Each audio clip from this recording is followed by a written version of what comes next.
This house, the entire driveway is flooded, plus the lawn is filled with water. The biggest culprit for breeding mosquitoes, standing water. The mosquito squad tells me it only takes a bottle cap's worth to breed 300. And the first thing I noticed when I got here was the smell. Police tell me they're bringing the bodies of dozens of dead cats from this house at 1709 Autumn Lane. No house to come home to today. As you can see, it's now a pile of rubble. The last of it was demolished just early this morning. The countdown is on to Indianapolis, and after MSU's 11-1 football season, everyone on campus is riding the high. There's different lines and times for lunch at every school every day. So the amount of time kids have sitting at the table to eat constantly changes. Students will also want a budget for transportation, medical, and other miscellaneous costs. The smell of chocolate can actually mask the smell of humans to mosquitoes, so it makes it harder for them to find you and bite you. So all the more reason to go home and make some chocolate chip cookies.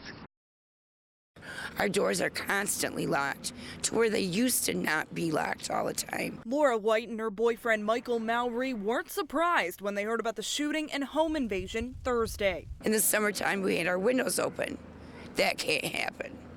Doors unlocked. That can't happen. I mean, because you don't know who's going to walk in your house at any time. She's so frustrated because their house got broken into 2 weeks ago. Flat screen TV and all my boyfriend's video games and his PlayStation, childish things they took. And they think the teenagers who were taken into custody Thursday might be the ones who did it. 8 teenagers, all between the ages of 13 and 18, were taken into custody in connection with the home invasion and shooting. It happened half a block from White's house and locked down 3 Lansing schools for more than 4 hours. Police tell us it all started when a teacher at Kavanaugh Elementary School saw someone limping into the woods and called the cops. It's a scary feeling. Ann Wakefield lives in that same neighborhood, and her daughter is in 3rd grade at Kavanaugh. So she's just glad nothing happened inside the school. Got a little nervous for a minute, but I'm calm now. Yeah. And even though the school's got the all clear, Laura White thinks there's a bigger problem to deal with. People don't have money. People don't have jobs. So then people start doing crazy things. I mean, and that's sad, but it's real. In Lansing, Nicole Chadwick, News 10. About 9 months ago, it looked like this. And as a result, we had 75 babies in 5 days. Monica Woolman from Sparrow Labor and Delivery tells me this is nowhere near normal. When you look at our volume for the month, we do a lot of deliveries, but to come in that big of a group the first week in November, it was definitely unexpected. But new mom Stephanie Brummett has a theory. That movie came out, and so I don't know if that's why or what, but yeah, that movie, I thought I owed you an apology. 50 Shades of Grey, came out on Valentine's Day. But Woolman says don't be fooled. Most women are pregnant for a lot longer. A lot of times you talk about 9 months because by the time you find out you're pregnant, you're already 4 weeks along. So really 40 weeks is closer to 10 months.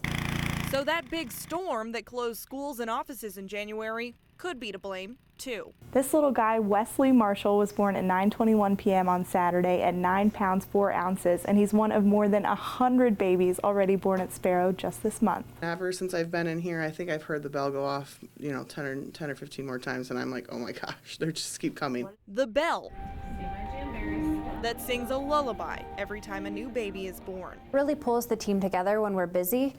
You can really see how everyone works together and works hard. And since Wesley is Brummett's 3rd, she has some advice for the more than 100 moms that delivered this week. If it's your first one, cuddle.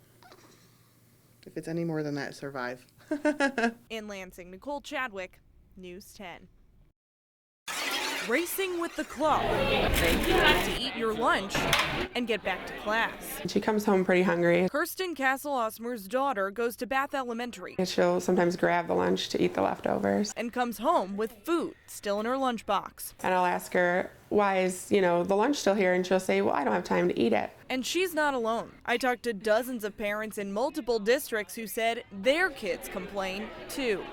including nutritionist Catherine Alimo, whose son is in elementary school in East Lansing. If kids don't get those school meals, then they're not going to be able to pay attention in school. They're not going to be able to learn. Alimo's research shows it takes at least 20 minutes of seated time eating lunch for the brain to process that you're hungry and full. But getting that seated time isn't so easy. There's different lines and times for lunch at every school every day. So the amount of time kids have sitting at the table to eat constantly changes.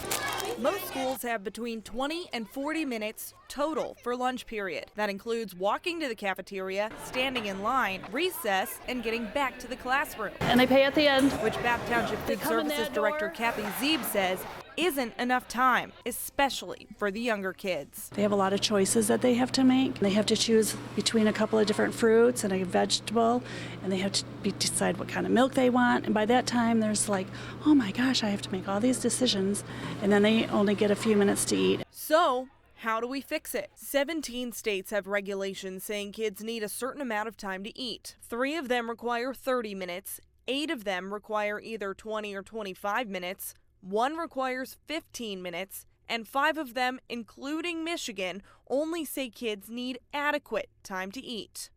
But they don't specify what adequate means, and only 3 of them even mention seated time. The State Department of Education tells me if it's going to change in Michigan, it has to come from the legislature. So I asked State Rep Andy Shore from the House Education Committee if he'd consider it, and turns out his sons complained about it too. We talked to the teacher and she says, well, maybe he should talk less. Shore told me right now each individual school district decides how long lunch is. So he thinks it's too complicated to try to fix it on the state level. There's just too many intricacies within the lunch period and all the other educational requirements for the legislature to really weigh in my opinion. Bath's superintendent is open to the idea of longer lunches, but it comes at a cost. If we added 10 minutes onto the lunch, then we'd have to add 10 minutes onto the day or add additional days to make up that time, because that doesn't count towards your instructional time in a day. And that means for now, Kirsten Osmer will have to keep packing lunches that come home unfinished.